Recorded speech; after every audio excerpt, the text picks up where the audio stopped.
Hello, friends online. I just kind of felt called to share a little bit. I got this understanding on my drive home from work today, and I was thinking about how for so long I spent really for most of my life I spent my time looking for happiness and security and satisfaction and safety outside of myself. A lot of us do, and I still find myself doing that occasionally. Where we look for, oh well, this house looks nice, or this house is in a good area, it's gonna make me feel safe. My friends are so cool, they're gonna make me feel like people care. All this external validation, really, or like if I just get this degree, then I am gonna be considered smart and people will take me seriously and all this stuff. But the truth is that sure, we can find certain levels of happiness, satisfaction, safety, all these things outside of ourselves, but when we do, that makes our state of being dependent on things that are not stable and fixed, such as external, variables like people or, even a house that we have. It's not guaranteed that we keep that forever, that it stays safe forever. And so when we are relying on these external things, our sense of security is never truly and fully built, rather. It's always subject to change. It's always able to be varied. It is variable, rather. And so when we turn inward and we look to ourselves for happiness and security and understanding and all these things that we think we we aren't capable of, that aren't possible for us, when we really give ourselves that bit of faith and say, yes, I can find security, I can find peace all in myself, then we become the security that we need, right?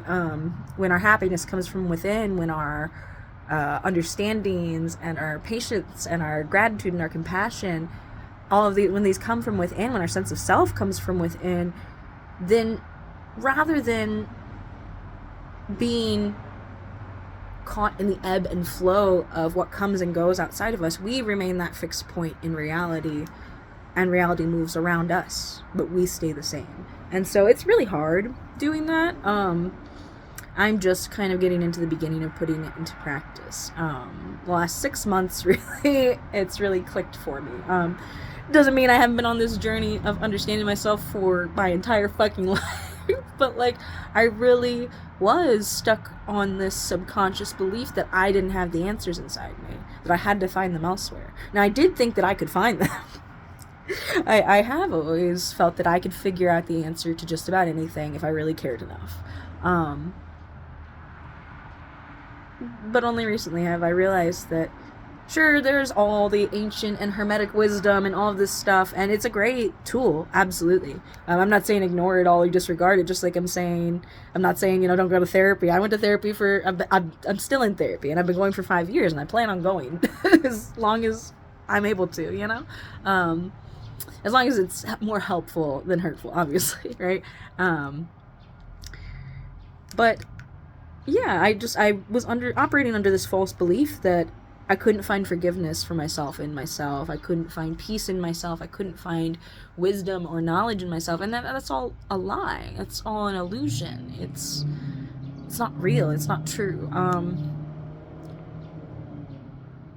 not saying that everyone knows calculus when they're born or understands, any special principles or anything like that. But what I'm saying is, when we look into ourselves and we can find base security in who we are and that discipline and control over our external reactions, when we can take in any external stimuli, process it in the stable part of us and the secure part of us fixed in reality, and we can choose how we respond, it's just, you have so much more control. And when we have a sense of control, we have more motivation, in my experience at least, because someone who's out of control isn't going to feel motivated to do damn near anything if it's not going to help them get in control, right? And I was watching too this video about technology addiction and stuff like that, and he brought up how psychologically speaking, humans are looking for 5 things, and oh my god, I'm not gonna remember them all. Maybe I will. Identity is one of them, community, safety, and then like a progress or achievement.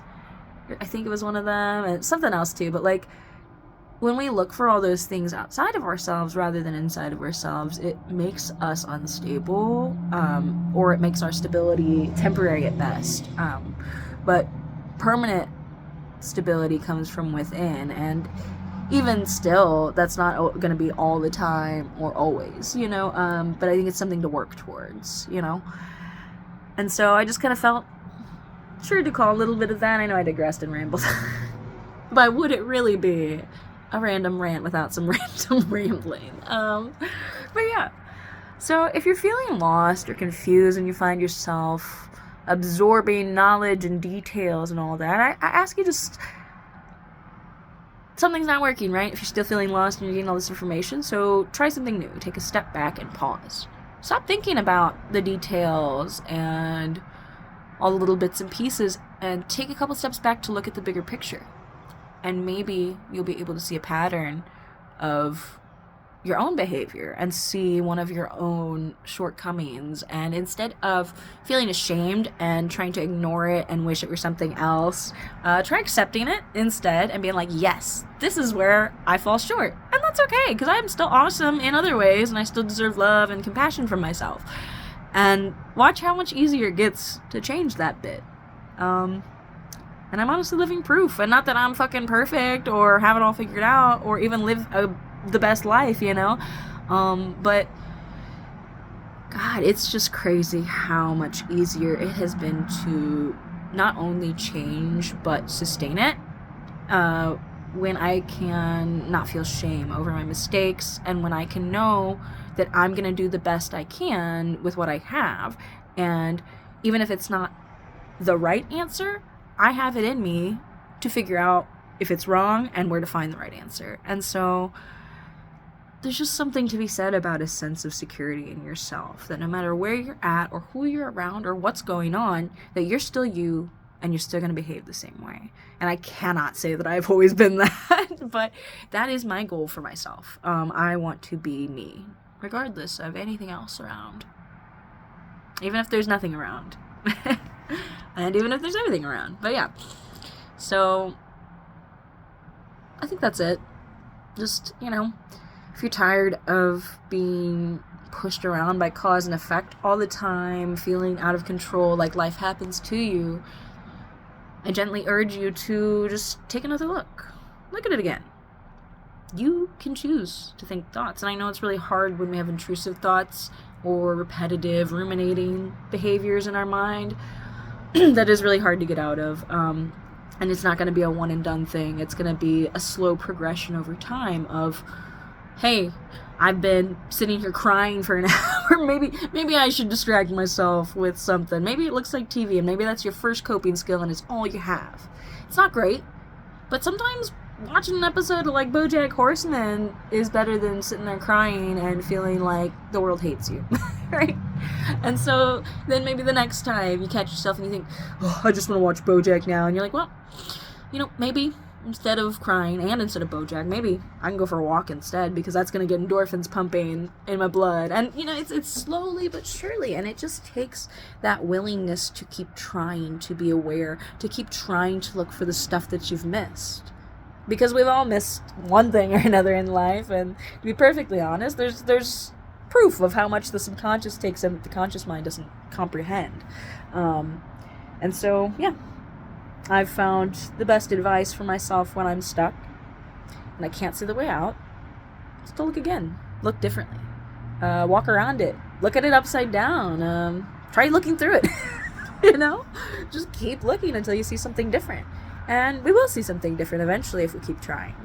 And sometimes finding the right answer looks like finding 1,000,001 wrong ways first. But you wouldn't get to that right answer without all those wrong answers. So in a way, those wrong answers are just the first steps to the right answer. So yeah, I hope everyone has a good day today, and yeah, I'll see y'all later. Bye.